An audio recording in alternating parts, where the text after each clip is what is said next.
Saludos a todos. Voy a tratar de presentar en unos 20 minutos una visión global de mi propuesta para la formación del profesorado en TIC y medios en la era digital.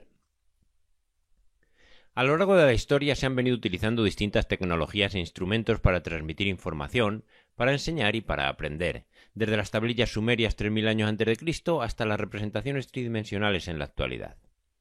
Dentro de las tecnologías audiovisuales existen dispositivos específicamente diseñados para facilitar los procesos de enseñanza-aprendizaje, como el retroproyector, que se diseña para la instrucción en el ejército norteamericano, o como la más reciente pizarra digital interactiva.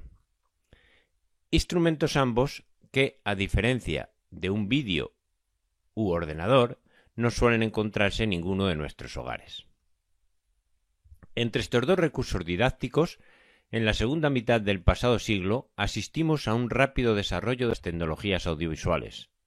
Aparecieron nuevos proyectores, nuevas grabadoras, pantallas, dispositivos susceptibles de ser utilizados como recursos didácticos, pero cuya función prioritaria estaba más relacionada con el mercado del ocio que con la educación. Nuestra pregunta sería, ¿podemos considerar los recursos didácticos? Al desarrollo de la tecnología audiovisual se une a finales de siglo el desarrollo de la informática y de las redes de ordenadores interconectados como preludio de Internet.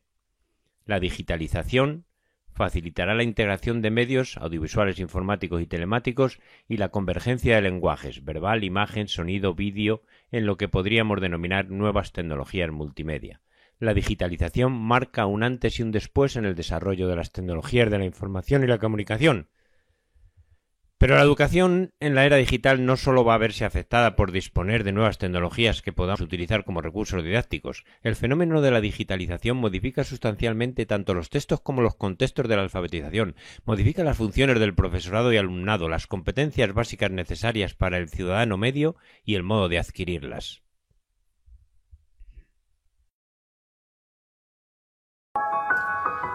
La irrupción de la tecnología digital ha influido significativamente en muchos aspectos de nuestras vidas. Uno de esos aspectos tal vez más afectado sea el de la educación, el de la cultura, el de la enseñanza, en la divulgación del conocimiento científico. La educación se ha visto afectada en todas sus modalidades. La educación informal ha ampliado su influencia gracias a los dispositivos móviles a través de los cuales llega en cada momento a nuestros niños, a nuestros mayores, información, contenidos, valores. Llega en definitiva una educación informal disponible anteriormente solo a través de la televisión y el tiempo que se dedicaba a ella. Ha modificado sustancialmente la educación no formal por la cantidad de cursos que se posibilitan a través de las redes. Ha modificado tanto la educación no formal que se presenta esta con el tema de los MOOC y con los cursos a distancia, incluso como una amenaza para la educación formal, sobre todo la educación superior, donde la presencia y la relación profesor-alumno no es tan importante como en los niveles más bajos de educación. Y ha modificado lógicamente la educación formal, dado que las herramientas tecnológicas, las tecnologías digitales, pueden usarse para favorecer los procesos de enseñanza-aprendizaje en el día a día de la clase.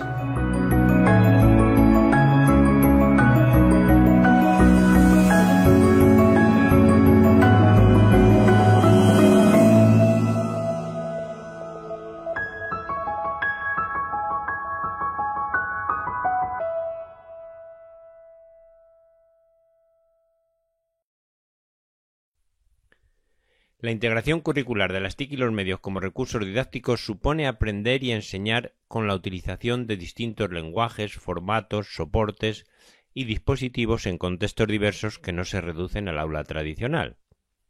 Para optimizar el uso de las TIC en la enseñanza, el profesor deberá ser consciente de sus funciones, de sus ventajas y sus posibles inconvenientes a la hora de poder utilizarlas como recursos didácticos. Como funciones básicas de cualquier recurso educativo podríamos señalar las de facilitar la enseñanza, normalmente al profesor, y facilitar el aprendizaje, normalmente al alumnado.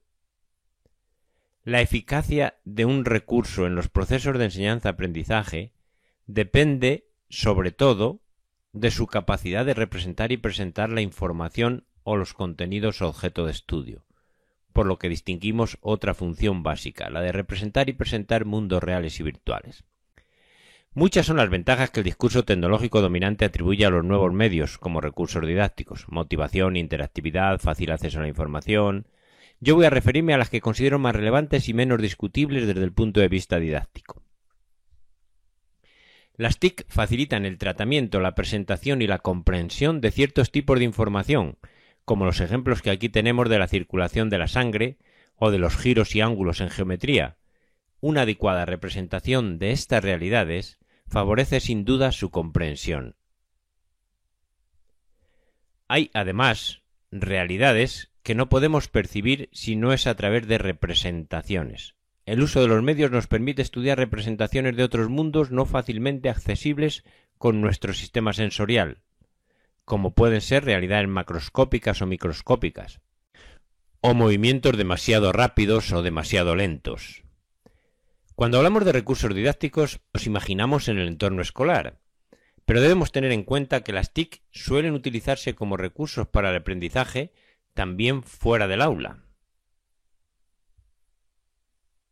De hecho, las prácticas de nuestro alumnado con los medios en su entorno relacional en el ciberespacio conllevan aprendizajes que deberían aprovecharse y potenciarse en la educación formal.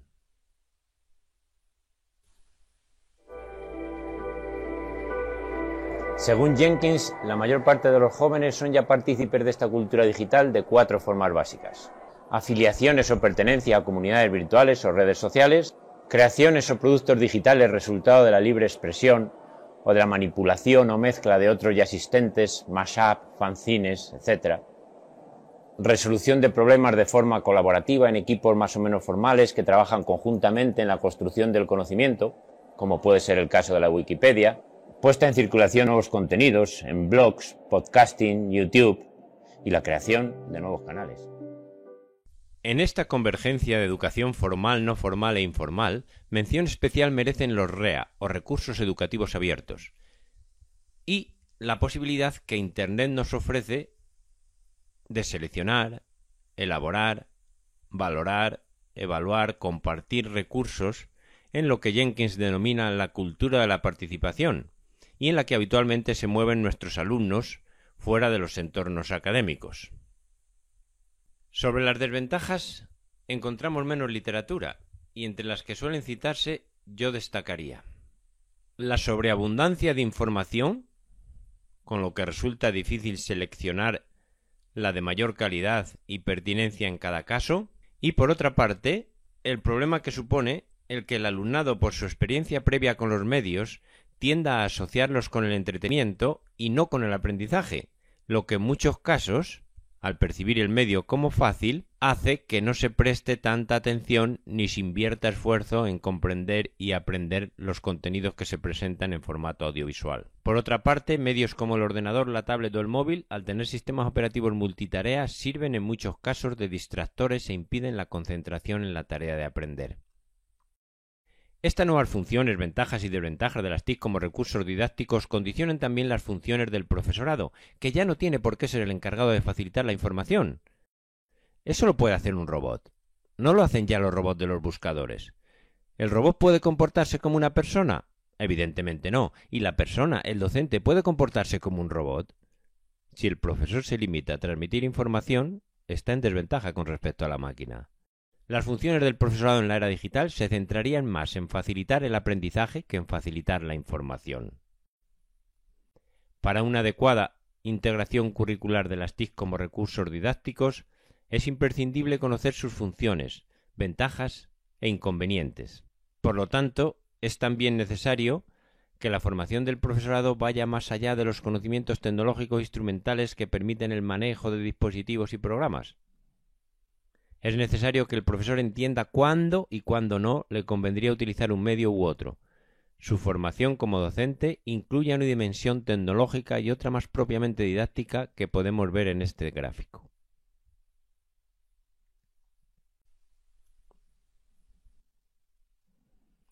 Una vez admitida la necesidad e importancia de la dimensión didáctica en la formación del profesorado en TIC y medios, me gustaría plantear aquí esta pregunta. Si consideramos todas las posibles relaciones entre educación y medios, ¿es su potencial didáctico lo más importante? Reflexionemos por unos instantes sobre la sociedad en que vivimos y para la que como educadores preparamos. En nuestro quehacer diario, todos los jóvenes y mayores, niños y niñas, convivimos con los medios. El móvil parece ya una extensión natural del brazo y puede que pronto lo llevemos integrado en nuestro propio cuerpo. ¿Para qué lo utilizamos?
Vivimos en la sociedad de la información, que no necesariamente del conocimiento, la sociedad hipermedia, la sociedad red, la sociedad líquida, la sociedad de los datos y los algoritmos.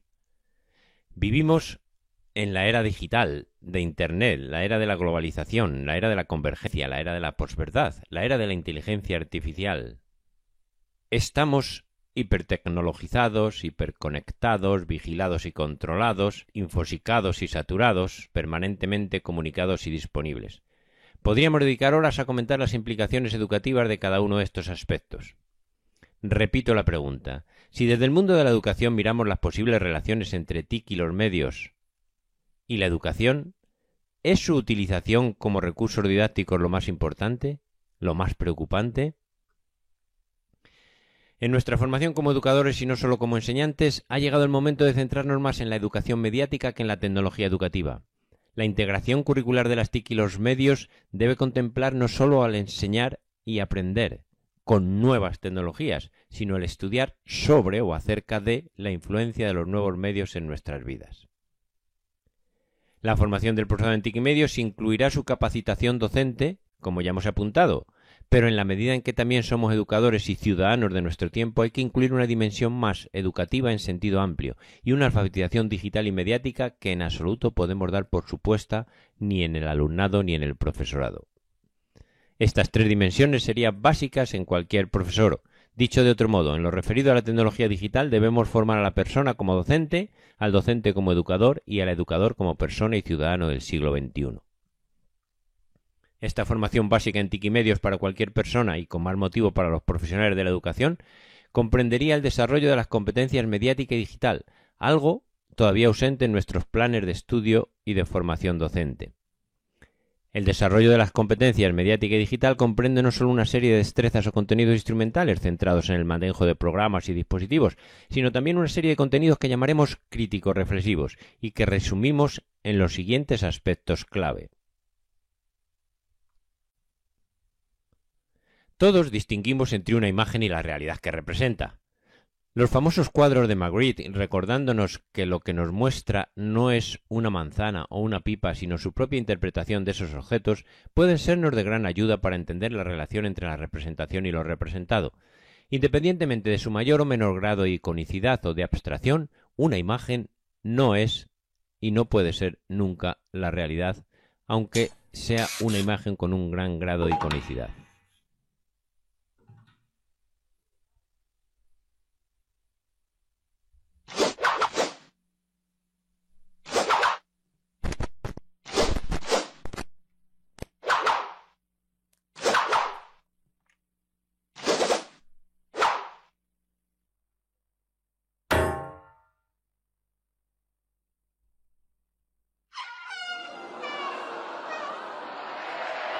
Okay.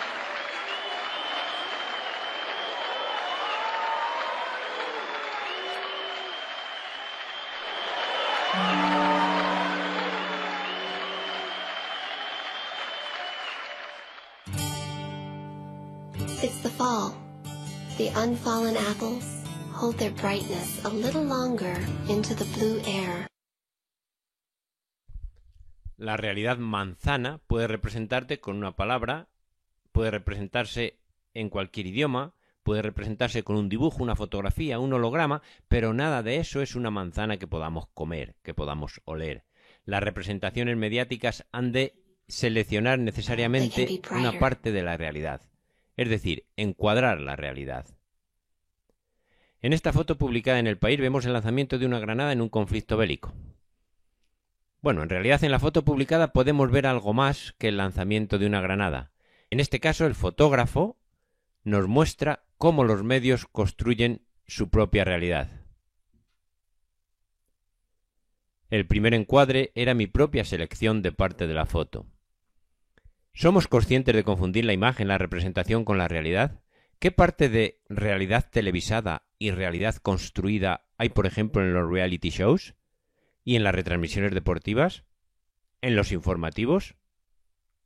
¿No crean los medios su propia realidad, aunque lo hagan a partir de hechos reales y con sus mejores intenciones?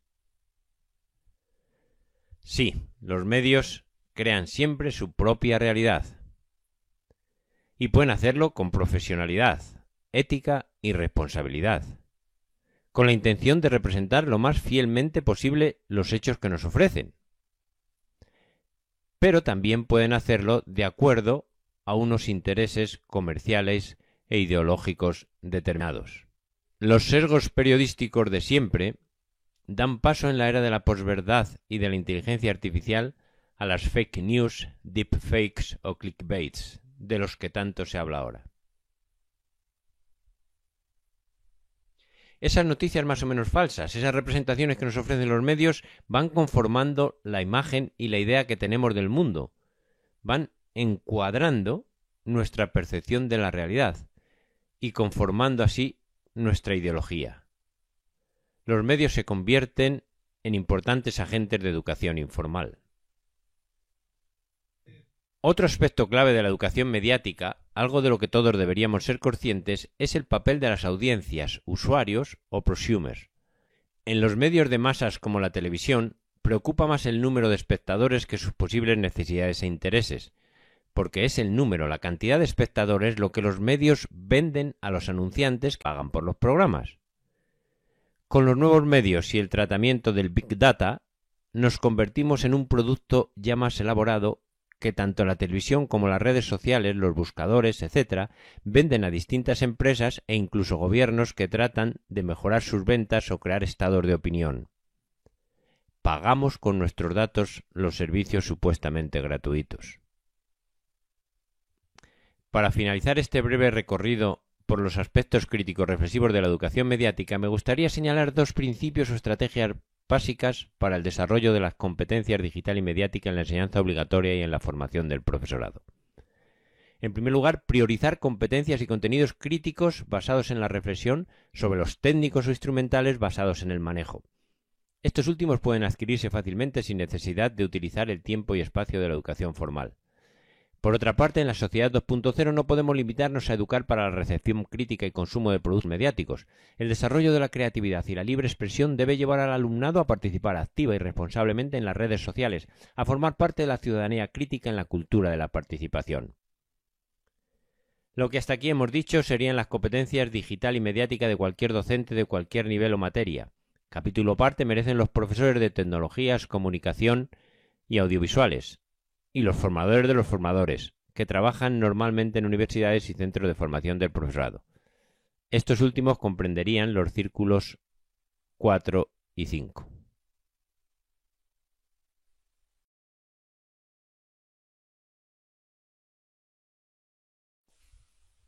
Sobre las competencias básicas, tanto en tecnologías como en educación mediática señaladas por la UNESCO, por el INTEF español o por las autoridades europeas, recomendamos los 4 libros aquí incluidos con sus correspondientes enlaces a los originales.